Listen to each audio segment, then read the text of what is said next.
Então agora a gente retoma o noticiário político aqui no Brasil. O presidente do Partido Liberal, de Jair Bolsonaro, se reuniu com o presidente do Tribunal Superior Eleitoral. Yasmin Costa chegando mais uma vez ao vivo. Yasmin, qual o assunto dessa audiência de Valdemar da Costa Neto com o ministro Luiz Edson Fachin?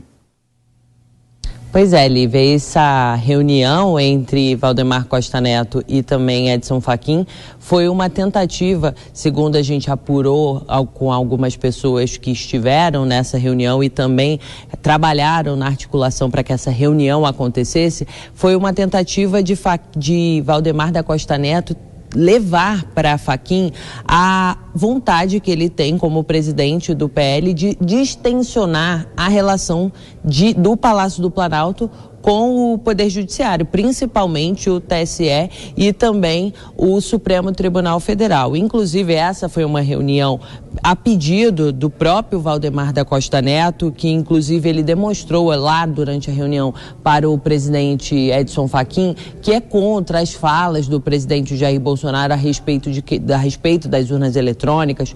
Todos aqueles questionamentos feitos pelo presidente, Valdemar se mostrou contrário a toda essa posição do presidente Jair Bolsonaro. O dirigente do PL, ele foi acompanhado do capitão Augusto, que é um dos vice-presidentes nacionais do partido. Inclusive, uma apuração da nossa produtora Marília Sena é a seguinte, que durante essa reunião eles apresentaram o Instituto Voto Legal, que é um instituto que vai fazer a fiscalização das eleições para o Partido Liberal. Eles querem fazer ali uma apuração paralela e vão contratar esse Instituto Voto Legal. Segundo o que a gente apurou também, foi uma conversa bem amigável, durou cerca de 45 minutos lá no edifício sede do próprio TSE, e eles marcaram uma apuração que a gente fez também da Marília Sena e do nosso colega, o repórter Bruno Pinheiro. Eles também apuraram que vão marcar uma nova reunião. E como que deve ser essa nova reunião? É uma tentativa de Valdemar Costa Neto conversar também com o presidente, que o futuro presidente do TSE, o ministro Alexandre de Moraes. Eles também querem ter uma agenda com o ministro Alexandre de Moraes e pediram o intermédio aí de Fachin para fazer essa ponte, vamos dizer assim.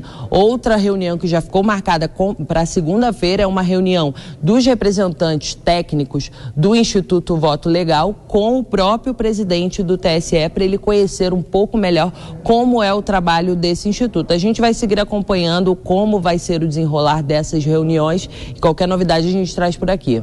Lívia? Com certeza. Obrigada mais uma vez pelas informações, Yasmin. Boa noite para você, bom trabalho.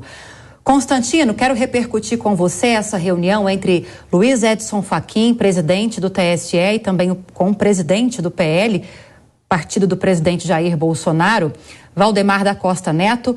É protocolar. Você concorda com uma reunião como essa, em que o presidente do partido, do presidente, candidato à reeleição, busca distensionar essa relação do Planalto com o TSE, com o STF? É momento de se realizar esse tipo de reunião?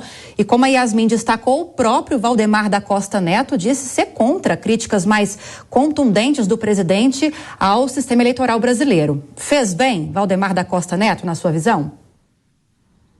Ele está no direito dele, né, como presidente de partido, tentando distensionar o ambiente, como ele colocou, mas não vai ter êxito, porque nós estamos falando de problemas estruturais. Eu aponto pelo menos dois. O primeiro deles é o problema de não haver uma aferição pública dos votos. É um sistema centralizado e opaco. Falta transparência. E isso teria sido mudado com a PEC, que não passou por ingerência do próprio STF, de alguns ministros que foram lá tentar interferir no processo legislativo. Né? Então, não temos essa transparência e nada que será feito daqui até o dia da eleição vai mudar essa realidade. E o segundo ponto é a atitude militante de alguns ministros do Supremo e do TSE. Como o próprio Fachin, que recebeu embaixadores para falar de um golpe futuro imaginário, né? E depois todo mundo reclamou quando o presidente reagiu a isso e ele, como chefe do executivo, dentro das suas prerrogativas, recebeu esses embaixadores para mostrar que a coisa não era bem assim, para externar ali as suas preocupações legítimas de milhões de brasileiros, inclusive, em relação a esse processo que Brasil, Butão e Bangladesh adotam, em que pese alguns embaixadores terem elogiado tanto o sistema que seus países respectivos não utilizam. E não é por falta de capacidade tecnológica, obviamente. Então, são problemas estruturantes. A militância de um Alexandre de Moraes, de um Fachin, que foi garoto propaganda da Dilma Rousseff e simpatizante do MST, essa atitude de partido de oposição, isso não vai mudar com a visita do Valdemar Costa Neto e não temos que falar em distensionar o ambiente, temos que falar em um STF que enxergue o papel dentro do seu quadrado. Isso é que teria que mudar. Como não vai mudar, o que adianta falar com o Fachin o ponto de vista do Valdemar Costa Neto? Não vai mudar nada. Em relação à atuação do ministro Fachin, Cris, porque o presidente do TSE sempre tem vindo a público nas últimas semanas para falar em defesa da democracia, na defesa do sistema eleitoral, em falas que têm sido vistas, na maioria das vezes, como recados diretos ao presidente Jair Bolsonaro. Você acha que a partir de uma reunião como essa que tivemos hoje, do presidente do PL, Valdemar da Costa Neto, com o ministro Fachin, é possível que mude a atuação, ou pelo menos o tom das falas que vêm do Tribunal Superior Eleitoral, Cris?